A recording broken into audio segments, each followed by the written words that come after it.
Kembali lagi di cerita Mbah Jagat Mistis malam ini.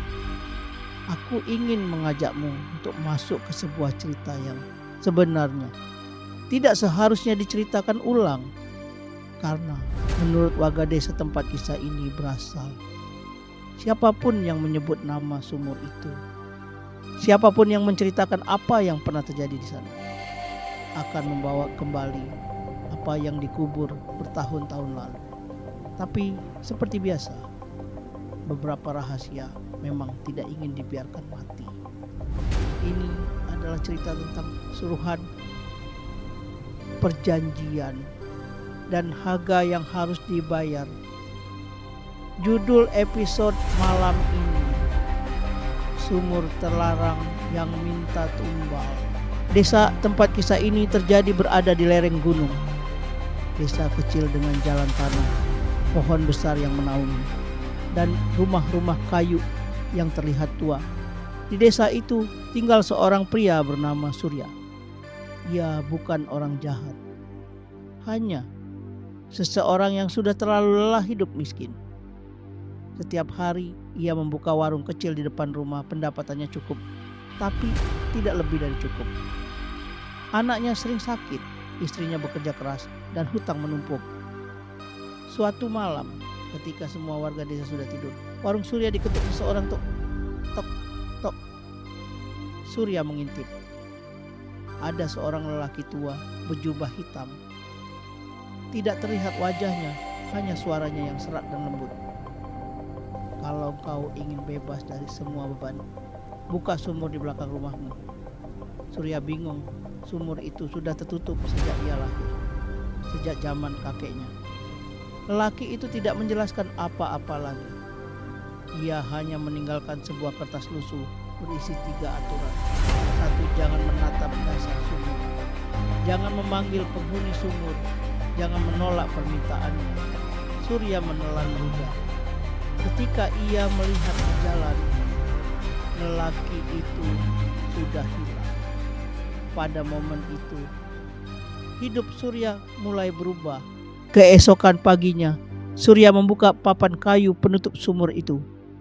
Udara dingin langsung keluar, seperti napas seseorang.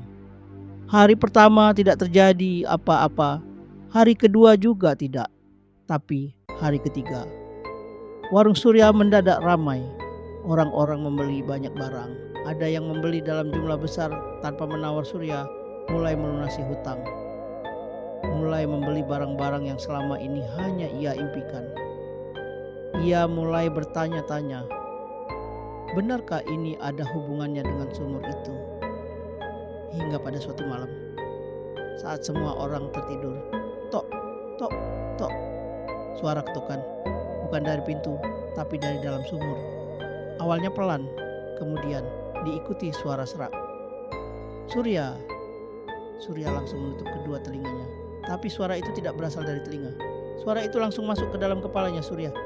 Aku lapar. Surya bergegas ke kandang ayam. Besok paginya, 1 ayam hilang.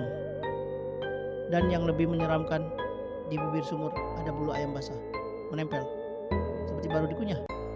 Sejak itu, Surya paham, ia harus memberi makan sesuatu di sana. Dan jika ia memberi, kesuksesan datang keesokan harinya. Semakin sering ia memberi, semakin kaya ia jadi. Mobil baru, ruko di kota, warung kecilnya berkembang jadi toko grosir. Surya seperti dilahirkan kembali, tapi setiap kemewahan selalu punya harga. Malam demi malam, suara sumur memanggil. Awalnya hanya meminta ayam, lalu kambing, lalu anjing tetangganya. Hingga akhirnya, suara itu mulai berbeda, lebih keras, lebih dekat. Surya, aku ingin yang lebih besar. Surya merinding. Ia tahu arah tujuannya. Malam itu suara tawa terdengar dari dalam sumur. Tawarnya basah, seperti seseorang sedang menikmati makanannya. Surya tidak bisa tidur. Ia mulai merasa sumur itu melihatnya. Seperti ada mata besar yang mengintip dari bawah. Pada titik itu, sumur tidak lagi meminta hewan. ia meminta sesuatu yang lebih berharga. Pada suatu malam, ketika hujan turun deras, suara itu memanggil lagi. Surya, aku ingin manusia. Surya bangun dengan tubuh gemetar. Ia menolak. Tidak, aku tidak mau. Tapi suara itu tertawa keras. Kau terikat, kau sudah mengambil berkahku. Sekarang bayar dengan nyawa. Surya menutup sumur dengan batu besar. Tapi tengah malam ia mendengar suara-suara di luar. Tap, tap, tap. Langkah kaki kecil seperti anak-anak. Diikuti suara memanggil pelan. Tolong, aku gelap. Besok paginya, anak tetangganya, Bima, hilang. Tidak ada jejak. Tidak ada tanda-tanda masuk rumah. Hanya satu hal yang ditemukan. Jejak kaki kecil yang berhenti tepat di bibir sumur. Dan di bawahnya ada suara lirih. Terima kasih, Surya. Surya menangis selama berhari-hari. Tapi ia tidak bisa melapor. Siapa yang akan percaya? Warga desa mulai curiga. Mereka menganggap Surya membawa sial atau menyimpan rahasia kelam. Dan mereka benar. Setiap hari Surya semakin kaya. Tapi setiap malam suara dari sumur semakin menakutkan. Kadang suara itu memanggil dengan nada memohon. Kadang bernyanyi dengan suara perempuan. Kadang seperti tangisan bayi. Kadang suara itu menirukan suara istrinya yang lebih menyeramkan. Surya mulai melihat bayangan hitam di rumahnya. Bayangan yang bergerak sendiri, yang muncul dari arah sumur.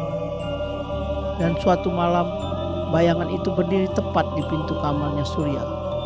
Waktumu hampir habis. Surya jatuh sakit. Tubuhnya gemetar.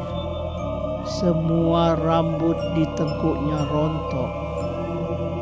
Ia tahu pesugihan tidak pernah memberi tanpa mengambil balik. Pada malam yang sunyi, ketika angin terasa berhenti, sumur itu kembali memanggil. Kali ini lebih jelas, lebih manusiawi. Surya, lihat aku. Surya kehilangan akal sehat. Ia mengambil lampu petromak, melangkah pelan dan menatap ke dalam sumur untuk pertama kalinya. Ia melanggar aturan, jangan menatap dasar sumur, tapi ia menatap. Dan di dasar sumur ia melihat wajahnya sendiri. Bukan sekadar bayangan, itu adalah dirinya. Versi dirinya dengan mata kosong, kulit pucat, dan senyum panjang tak manusiawi. Tangan panjang itu meraih ke atas, meraih Surya. Sini, giliranku keluar, giliranmu masuk. Surya mencoba berlari, tapi tangan itu menjulur panjang, memeluk tubuhnya, dan menyeretnya ke dalam sumur. Sebelum tubuhnya jatuh, ia berteriak keras, ampuni aku. Setelah itu, semua menjadi sunyi. Keesokan paginya, warga desa menemukan sumur itu tertutup semen. Tidak tahu siapa yang menutupnya. Rumah Surya kosong. Keluarganya juga hilang. Ada yang bilang Surya pindah. Ada yang bilang ia lari dari hutang. Ada yang bilang ia diculik. Tapi malam-malam berikutnya, beberapa warga mendengar suara dari tanah semen itu tok, tok, tok. Seperti ketukan dari dalam. Dan ada suara kecil berdengung, bukakan, aku lapar. Sampai hari ini sumur itu masih ada. Dan menurut warga, siapapun yang mendekati sumur itu selepas maghrib akan mendengar seseorang berbisik tepat di belakang telinganya. Terima kasih sudah mendengarkan episode Embah Jagat Mistis malam ini. Ingat, di dunia ini tidak ada yang benar-benar gratis. Semua punya harga. Bahkan keberuntungan sekalipun.